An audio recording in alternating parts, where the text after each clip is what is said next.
fato de que tudo parece acontecer cada vez mais rápido nos faz sofrer. Nós nos queixamos disso, e essa aceleração exige também uma eficácia cada vez maior no mundo externo, mas também interno. Devemos fazer mais no mesmo tempo, cumprir mais compromissos ou sentir-nos culpados se perdermos um prazo. Essa frase é da analista junguiana Verena Kest, do livro A Alma Precisa de Tempo. E eu acho que ela sugere uma reflexão muito interessante para nós em termos de contemporaneidade, de como nós estamos lidando com o nosso próprio tempo.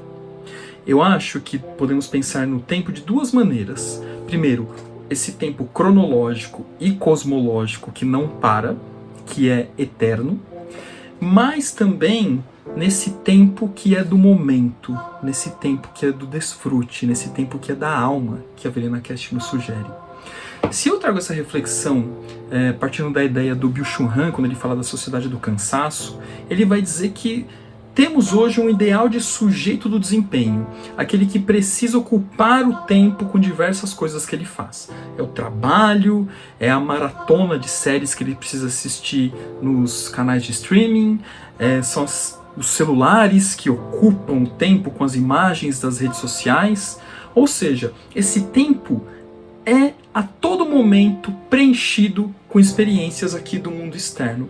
Mas esse mundo interno, que é aquele que produz os sonhos noturnos, que trazem imagens criativas pra gente, ou então as próprias imagens que surgem a partir das nossas próprias reflexões conosco, investindo tempo nisso, ficam relegados a um segundo plano.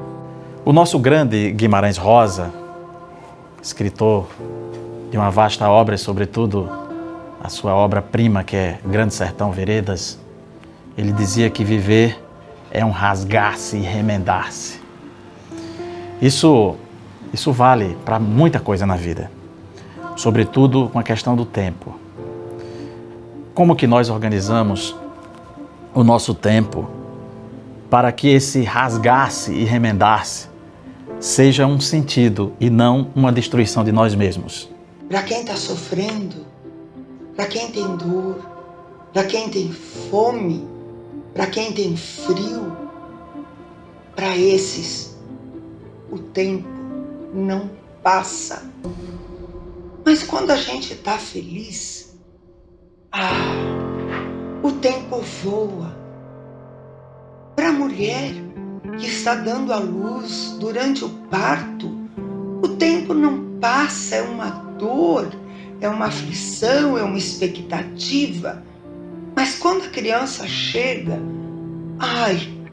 que maravilha! Aquele tempo de dor, de sofrimento do parto é absolutamente esquecido. E aí o tempo da criança voa. Aquele bebê dos braços, dali a pouco já está andando, já está indo para o colégio, já está indo para a faculdade, já está casando. O tempo dos filhos voam. E muitas vezes, quando o teu trabalho não é o teu chamado, aí o tempo não passa. O dia é longo, o dia é arrastado, o dia é sofrido. Sendo levado, sendo influenciado, sem pensar. Porque o grande problema é a gente fazendo as coisas sem pensar. Isso dá sentido à minha vida? Se isso dá sentido à minha vida, então é aí que vale a pena eu caminhar. É por esse caminho que vale a pena eu caminhar. Se isso não dá sentido à minha vida, por que eu perder tempo? Então, esse remendar-se e esse rasgar-se é para eu encontrar o rumo certo. É claro que sempre vai ter uma margem. Nós sempre teremos uma margem de dúvidas. E não tem problema. A dúvida, se ela é filosófica, é muito importante, porque é com a dúvida que a gente vai ampliando o percurso da nossa vida e encontrando respostas. É até curioso a gente pensar que existe aquela frase que diz que tempo é dinheiro. Ou seja, essa frase transforma o tempo num ativo que deve ser consumido, que deve ser guardado, que deve ser utilizado, que deve ser até gasto de alguma forma, mas de maneira produtiva. Se eu estou num ócio, se eu estou contemplando, refletindo sobre um sonho meu, parece que isso não tem valor. E digo mais, quantas experiências que a gente pode dizer que parece que o tempo simplesmente nos atravessou. Eu tenho certeza que se você fizer um exercício reflexivo, você vai lembrar de uma conversa muito gostosa que você teve com um amigo, com uma amiga. Vai se lembrar dos momentos de apaixonamento que parece que o tempo não passou, assim como na conversa. Você vai se lembrar, talvez, quando você era uma criança, que você brincava, que parecia que o tempo não passava também. É uma experiência diferente, parece que o tempo nos atravessa e a gente simplesmente vive aquela experiência de maneira muito genuína e muito íntegra. Mas que muitas vezes nós deixamos de fazer com o nosso mundo interior.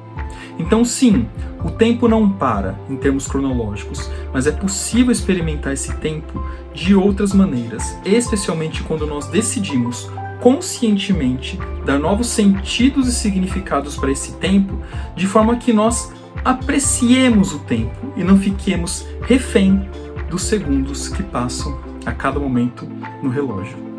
Aí o tempo voa. Quanta coisa você gostaria de ter feito a mais?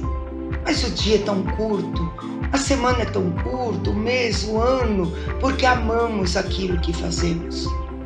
Então, se para você o tempo não passa, é porque você não está realizando o teu chamado, o chamado da alma, aquilo para o que você nasceu, aquilo que dá sentido à sua alma.